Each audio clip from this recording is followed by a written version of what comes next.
Alright guys, Assalamualaikum.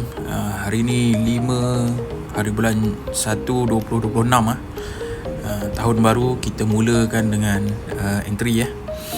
So first of all kita tengok dulu apa yang saya plan. Okay, mula-mula kita tengok MA dulu.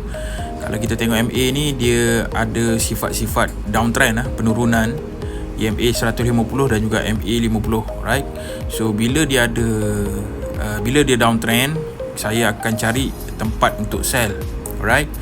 So dia open price tadi dekat sini, okay, pada pukul 10.30 tadi 4002. Kemudian dia naik, dia turun, okay.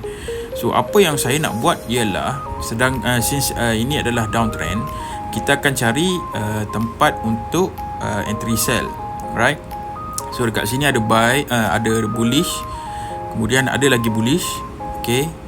Lepas tu dia ada bearish, okay. Bearish dia ada double, 2 kali bearish. Sekarang ni pun nak buat bearish kali nombor 3, okay. So bearish nombor 2 ni dia dah melepasi orang kata open price dekat yang warna hijau ni, okay.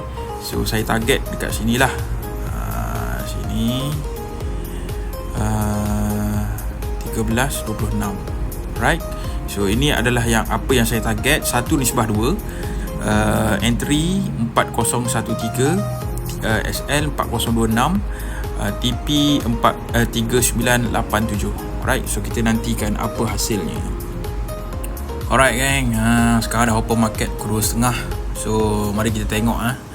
Kita open dekat sini tadi 4013 dan open market tadi dekat sini, okay, 3977.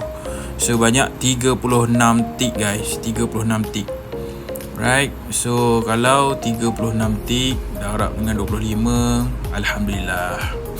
Right, so thank you guys.